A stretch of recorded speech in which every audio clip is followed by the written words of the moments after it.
जय भारत, जय जय राजस्थान। राजस्थान का ये सिटी पार्क जयपुर का किस प्रकार संध्या के समय झिलमिलाता हुआ, इसी प्रकार मनुष्य जीवन को भी झिलमिलाते ही रहना चाहिए। लेकिन मनुष्य जीवन झिलमिलाने के लिए दो प्रमुख चीज़ों की आवश्यकता होती है, नर और दूसरी नारी। ये दोनों से मिलके ही ये संसार हमेशा पुलकित और खुशी निरंतर विकास को प्राप्त होता है। जब ये दोनों नहीं मिल पाते तो एक बेतृष्णा सी बनी रहती है, जीवन में एक बेकरारी सी रहती है। आज के युग में बहुत सारा मामला पाण गहन समस्या वैवाहिक व्यवस्था में खतरनाक आ रही है। बच्चों के पढ़ाते पढ़ाते केवल माँ बाप का ध्यान उनके उच्चतर शिक्षाओं पर और आगे बढ़ने के लिए ही लगा रहता है। सारे लोग न तो बच्चे को जीवन के व्यवहारिक कोई ज्ञान दे पाते हैं, किस प्रकार के एडजस्टमेंट, न वो पारिवारिक माहौल में रह पाते हैं। बड़े बड़े कॉलेजों, बड़े बड़े IIM, बड़े बड़े IIT, बड़े बड़े लोगों के जो बड़े बड़े लोग हैं और निम्न वर्ग के जो साधारण स्कूलों में पढ़ते हैं, वो अपनी गरीबी की वजह से, अपनी तंगी की वजह से अपने बच्चे किस प्रकार से केवल मेहनत करते रहते हैं, वो दूसरी ओर देख ही नहीं पाते। इस कारण उनका पूरा विकास नहीं हो पाता। पूरे विकास न होने से मनुष्य में अनहोनी घटनाएं होती हैं। जैसे अभी एक घटना हुई केतन और सिया नाम की लड़की की पुणे में, और मध्य प्रदेश में एक जज के सासू के जज होना और उच्च वर्ग में शादी में एक पढ़ी लिखी बच्ची का सुसाइड कर लेना। और तो और अब ये स्थिति केवल लड़कियों तक सीमित नहीं है, अब तो लड़के भी सुसाइड करते हैं। अलवर का एक लड़का जो गुड़गांव में जज के पद पर कार्यरत, अपनी बीवी की बहन और अपनी साली से इतना तंग आई है इस लड़की से, और उसने सुसाइड कर लिया। ये क्या है?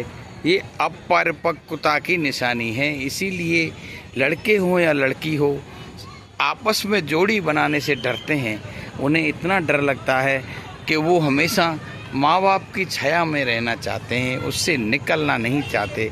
ये बहुत बड़ी कमी है। हमें बच्चों को एजुकेशन के साथ साथ पारिवारिक माहौल किस तरह फेस करते हैं, किस तरह की समस्याएं आती हैं, वो जब देखेंगे ही नहीं तो वो क्या समझेंगे। इसीलिए ये सारे बच्चों को हम खुले में रखें। जब भी छुट्टियां होती हैं, गर्मी की, ग्रीष्म की, और कहीं भी मौका निकाल के अपने परिवार में ले जाएं, जिससे परिवार में आमतौर पर झगड़े फसाद होते ही रहते हैं। नहीं तो गांव बस्ती में कहीं न कहीं उन्हें अप्रत्याशित घटनाएं देखने को मिलती हैं। जब बच्चा एकदम बिल्कुल शुद्ध सारे संसार से अलग पूरी पढ़ाई करके IIT वगैरह IITian बन के और अमेरिकन जैसे माहौल में पड़ा हुआ बच्चा जब हिंदुस्तान के परिवेश में वापस आता है तो बस यही कांड होते हैं, जहां पहाड़ों से धक्का दे दिया। क्योंकि सब लोग डरे हुए होते हैं, मन में उनके पूर्ण विकास नहीं हुआ होता, केवल पढ़ाई करते हैं। भारत को सुधारने के लिए हमेशा बच्चों को, माँ बाप को उनसे हर वक्त बात करनी चाहिए और उनको समझाना चाहिए कि लड़की को और लड़के दोनों को, किसी से आपस में तुम शत्रु नहीं हो, तुम मित्र हो, पति पत्नी सब इस तरह से रहें। और हर समस्या का समाधान भी निकलता है। अपने जब भी परिस्थिति फंसे तो अपने बड़ों से राय लें और जीवन को निर्द्वंद जिए। देखो, ये पेड़ भी अगर एक तरह के पेड़ हैं तो ये इतने अच्छे नहीं लगते जितने पति पत्नी स्वरूप पेड़ दूसरे। देखो, ये पेड़ एक ही तरह का पेड़ हमेशा एकल खोना सा ही लगता है। हमेशा संसार उसी से महकता है जो संसार को प्रजनन की क्षमता देता है। भगवान सृष्टि को प्रजनन वाले हैं। ईश्वर का वो रूप जो जन्मदाता है वो जब भी महकने लगता है, जब मनुष्य किसी लड़की से 7 फेरे लेकर और उसे सृजन के पथ पर धकेल देता है। सृजन होते ही वो अपने एक कर्ज से मुक्त हो जाता है, जो मूलतः बुजुर्ग लोग कहा करते थे, अपने पिता माता का कर्ज और अपने पितृ देवताओं का कर्ज जब ही पूरा होता है जब मनुष्य सृजन करता है। ये बात समझने की है और ऐसे भी बच्चों को जब अपन के डरने की बात नहीं होनी चाहिए। ये तो सुंदर समर्थ आपका जीवन जब ही होगा, खुशहाल जीवन, जब आप नन्हे मुन्ने बच्चे और नर नारी आह्लादित वातावरण में रहेंगे और सृजन करेंगे। सृजन करते करते कई परेशानियां भी आएंगी। कभी पानी नहीं होगा, कभी दूध नहीं है, कभी कुछ नहीं है। इन समस्याओं से दूर रहते हुए हमेशा महकते रहोगे तभी कुछ होगा। मैं एक लड़कियों को और एक सलाह अपने YouTube राम गोपाल भक्ति रस सागर से देना चाहता हूँ।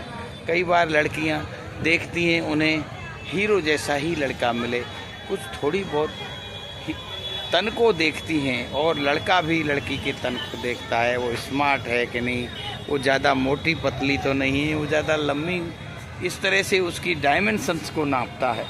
ये बातें सृष्टि के पल्लवित विकास के लिए उसके लिए उत्तम नहीं, क्योंकि सृष्टि में सब चीज़ें, एक और चीज़ होती है जो व्यवहार गुण और जो जीवन जीने की कला, धैर्य और प्रेम करुणा के भाव, ये सब मनुष्य को और भी उत्तम बना देते हैं।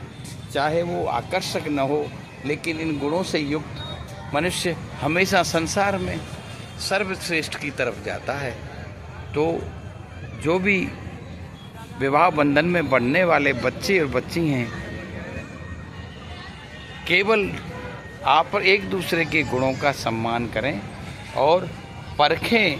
एक दिन में 10 दिन में ऐसे करने की ज़रूरत नहीं। मैंने कई बार ऐसा देखा है, कुछ लड़के लड़कियों को बड़ा आकर्षक लगता है मामला, लेकिन फिर उनके परिवार वाले भी वो धन संबंधी समस्याओं में सब कुछ आदर्श होना संभव नहीं है सृष्टि में, क्योंकि सारा जो कुछ है संसार में केवल परमात्मा ही सर्वगुण संपन्न है। बाकी तो हम मनुष्यों में कोई न कोई कमी आती है। ये लड़के और लड़कियों के सोचने की बात है। जय श्री कृष्णा। सृष्टि का कल्याण हो, सृष्टि का विस्तार हो, बच्चे बच्ची साथ रहें और सृष्टि का ये परिणय व्यवस्था पल्लवित रहे, विस्तार हो। जय श्री कृष्णा।